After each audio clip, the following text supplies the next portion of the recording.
So, hello everyone. I was asked to sort of talk about my experience as an undergrad, and I think it's interesting just to know this because my name's Brian Duricki. I'm a professor of psychology in the Department of Psychology and Neuroscience. I love research and I study racism, and I found like a home in academia that I didn't really think existed for nerds like me, but ultimately. Once you know a little bit about me, I'm a first gen college student. At the time that I was going to college, I was really supported by my mom, who was a single mom, who was divorced, who was raising us. We didn't really have much money, but as one of her dreams for me was to go to college, as most folks want that. But my mom had a deeper dream. My mom's this really cool lady who like loved sci-fi and all this really cool stuff. I had my mom liked Star Wars, so it's like pretty cool. But like she was there for me and stuff, but I was still like this first gen college student. I had like really strong mom support, but that ended the day she dropped me off at college. And at my school, it was 80% fraternities. And I think that's really important to understand. I wanted to be like everybody else. I was like, cool, I'll join one or try to join one, and none of them wanted me. And I didn't really realize there were issues related to class or my presentation style or being a nerd. Like, it's like, I'm definitely, it's fine. I definitely wasn't accepted by a fraternity. Um, but that was like gut wrenching. So my first week in school, I was socially rejected by my peers, all of them, and ended up in the misfit independent house. And that was really a blow to my sort of self esteem because I wanted to be cool in college. And now I'm like, my college experience is going to be bad, right? And I was thinking that, but I actually met my best friend that way, Kip. Like really, really soon on, I met a friend. We kind of hung out and talked, and I think he didn't have the same difficulties. He wanted to study more than I did, but I think that was interesting. I came from a really low performing high school as well. I think that's important. Not everything's based on like just the fact that you're poor. It's like also, oh, I grew up in this high school that was underperforming, one of the lowest performing high schools. And like that's a real challenge for students who find themselves in a challenging academic environment. Found myself there. Essentially, like when I realized I found myself there was in my intro psych class when I got a D minus on my first test, which you're a psych professor, you shouldn't be doing. You probably shouldn't be a psych professor.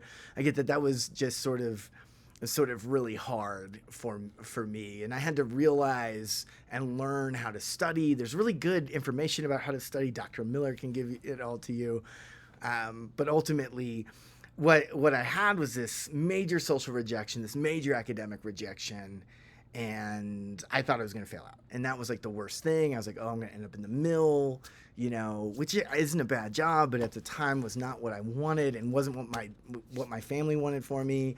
And my dad is a steel worker, and he didn't really want that for me either. And so I just felt like this huge pressure that I was going to fail my community. And I think that's a really, really important lesson. It was like, oh, okay, I don't fit here. Oh, my school didn't prepare me. Oh, this is hard. And it was funny. Second semester, I ended up in a remedial writing class with a lot of the peers from the same area that I'm from, like the one kid that went to high school with me, LU, he also was in that class. And it just sort of like it felt like a punishment in many ways. I remember it was one of those classes where if you get two run on sentences, you get failed. It almost felt like, oh, I should be begging the school to let me in. They're telling me I don't belong even based on my writing, which I think was really hard. So you had all these belongingness issues going on, but then I started to, find my friends and have some mentors. Nick Conway was another mentor of mine. He's a professor now at University of San Francisco in political science. He's kind of actually well known, but he just looked at me one day. He's like, Ricky, you got to study better. And I was like, what does that mean? And he explained it to me, and he showed me the ropes. I think that's important. That's something I don't see as much has at Regis that I'd like to see, but like you got to show these young folks the ropes. You got to pass that knowledge on. It can't be all on the professors. Trust me, I try. But ultimately, oh, I started to have senior mentorship. Oh, I was invited out to a party or two. That was really important to be included socially. Oh, I started making friends. Oh, I started figuring out my schools. Oh, started going to professors, talking to them during their office hours. Found some professors with similar backgrounds to mine that really like kind of, also similar, different backgrounds in mine that we engaged on personally. And slowly and slowly and slowly, I went from hating my college experience during my first semester, being happy that I survived it with my lowest GPA of my college career, to then, oh, I belong here. Oh, this is how you do it. This is how you thrive. For students, there's a couple books: Teach Yourself How to Learn, Make It Stick. Read those two books and do what it tells you. You have to do what it tells you. But ultimately, over time, I went from a subpar student to a really good student. I went from a lonely person to having a lot of friends.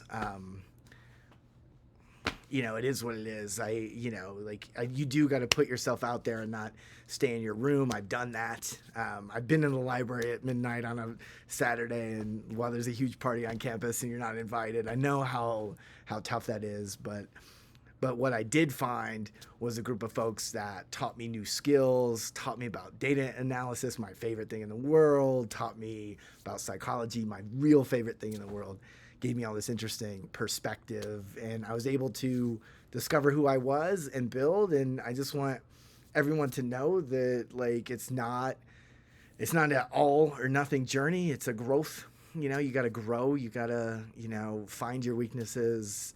You got to a lot of the stuff from society comes on our back. It's like, okay, you're unprepared from your high school. What do? You can't quit, right? And that's my advice there. But also, you have to have hope that you can improve and grow, and you can, and you will make friends and all of that. But you do have to try. You have to try out new study techniques, and if I knew what I knew now, I know I'd be more successful in school. So if you ever want to talk about that, feel free to come on by. But I think that's the most important thing. It was hard at first. It was socially and academically. And over time, I actually look back at my years in college as either my best or second best period compared to grad school. It was just a really good time to grow and learn and all of that. But I've seen as a professor, folks, they don't really know it's going to improve. It can lead to some, giving up and not trying and not studying and poor coping mechanisms. So I think at the very end of this, when I'm going to finish right now, I just want you to have hope that your people exist, put yourself out there, and learn how to study better, because we all have to.